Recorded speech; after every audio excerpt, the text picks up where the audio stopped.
sebelum memulai pelajaran, Ibu mau tanya, apakah hari ini hadir semua? Hadir. Hadir. Alhamdulillah. Seperti biasa, sebelum memulai pelajaran, baiknya kita berdoa terlebih dahulu. Berdoa, dimulai.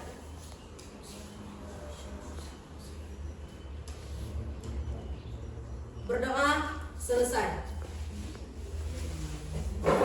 Melanjutkan pembelajaran yang minggu kemarin, minggu kemarin yaitu mempelajari tentang asam dan basa, yaitu kegiatan kita pada hari ini yang pertama yaitu menganalisis perbedaan konsep asam dan basa berdasarkan teori Arrhenius, Bronsted, Lowry dan Lewis. Itu udah kita belajar minggu yang kemarin.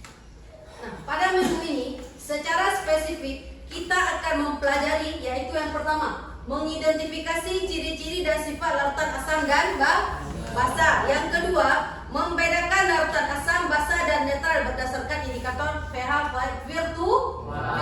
Dan yang ketiga yaitu menjelaskan konsep pH dan pH dalam larutan. Nah, untuk sekarang kita akan mempelajari yaitu poin pertama dan yang kedua yaitu mengidentifikasi ciri-ciri dan sifat larutan asam dan basa, dan kemudian membedakan larutan asam dan basa dan netral berdasarkan indikator pH virtual.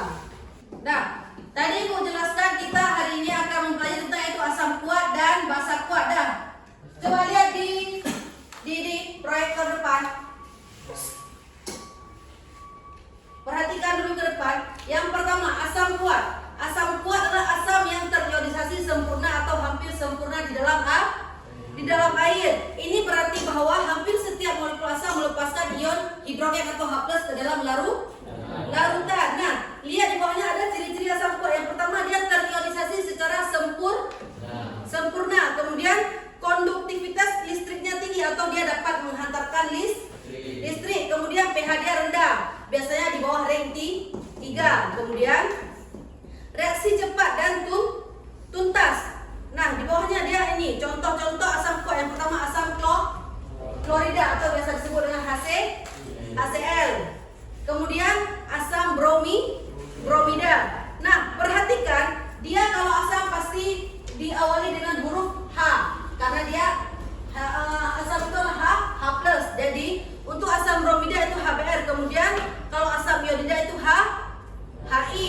Nah, kemudian kita lanjutkan ke bawah. Cara untuk mengidentifikasi asam kuat di dalam sebuah larutan. Yang pertama, jika pH-nya sangat rendah yaitu mendekati 0 atau 1, kemungkinan besar larutan tersebut mengandung asam yang kuat. Kemudian dia dapat menghantarkan listrik.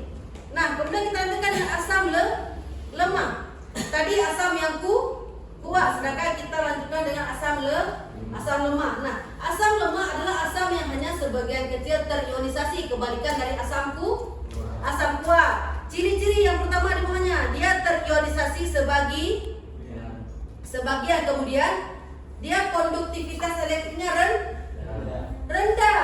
Dia kebalikan dari asam yang kuat. Nah, perhatikan contoh-contoh asam lemah yaitu asam asetat atau biasa disebut dengan asam cuka. Yang biasa cuka yang kita gunakan itu dalam bahasa kimianya yaitu asam asetat atau CH3COOH. Kemudian asam karbonat, asam format dan sebagiannya. Nah, cara mengidentifikasinya yaitu dia biasanya kalau asam kuat tadi pH-nya 0 sampai atau 3 atau misalnya di bawah 7. Sedangkan kalau dia asam lemah dia antara 3 sampai dengan 7. Kemudian kita lanjutkan dengan basa kuat. Nah, tadi asam kuat, sekarang basa kuat. Basa kuat adalah basa yang terionisasi sempurna atau hampir sempurna dalam air dan melepaskan ion hidroksida atau OH-. Tadi kalau asam adalah H+, kalau basa OH-.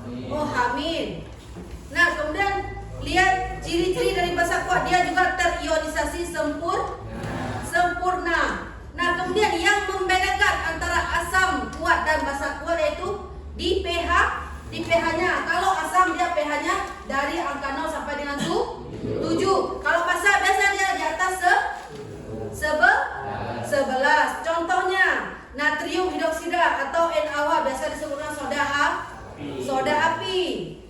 Kemudian ada kalium hidroksida. Nah, coba lihat cara mengidentifikasi basa kuat. Jika pH larutan sangat tinggi, dia mendekati angka 13 dan 14. Kemungkinan besar dia termasuk basa kuat. Dan basa lemah juga kebalikan dari tadi asam lemah, dia terionisasi sebagian.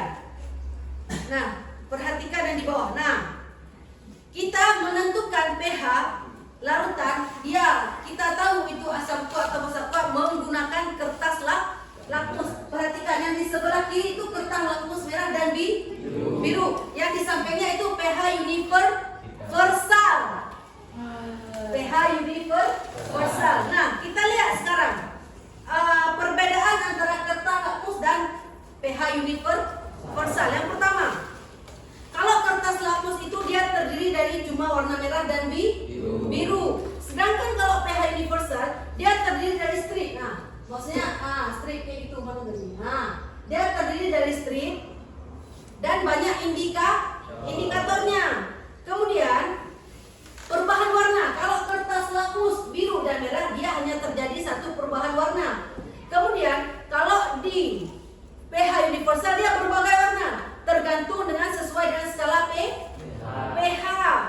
Nah, kita harus tahu terlebih dahulu yaitu perbedaan antara kertas lakmus biru dan lakmus merah. Nah, kertas lakmus biru akan berubah menjadi merah dan dalam larutan asam, dan dalam larutan netral atau basa warnanya akan tetap biru. Sedangkan kalau kertas lakmus merah akan berubah menjadi biru dalam larutan basa, dan larutan netral atau asam warnanya akan tetap merah. Lebih pahamnya kita akan perhatikan video berikut ini.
Sekarang dijawab terus ya, cuma 5 soalnya.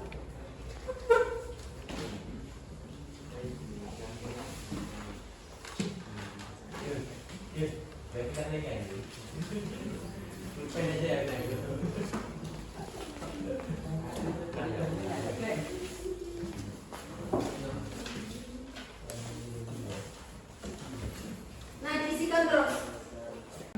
Nah, hasil post test kalian sudah di tangan Ibu. Nanti akan Ibu periksa apakah kalian sudah paham betul tentang materi kita pada hari ini. Nah, kesimpulan dari pembelajaran kita hari ini yang pertama apa? Larutan asam memiliki rasa yang asam. Jadi memiliki rasa yang asam. Kemudian dia dapat memerahkan lakmus yang biru. Tadi sudah kita perhatikan di dalam video. Kemudian untuk larutan basa, dia rasanya basa agak pahit dan sedikit licin seperti contohnya sabun. Dan kalau misalkan dia larutan basa, dapat membirukan larutan lakmus yang merah. Nah, berarti udah paham semua? Paham. Kalau sudah paham, Ibu akhiri pembelajaran pada hari ini. Assalamualaikum warahmatullahi wabarakatuh. Waalaikumsalam.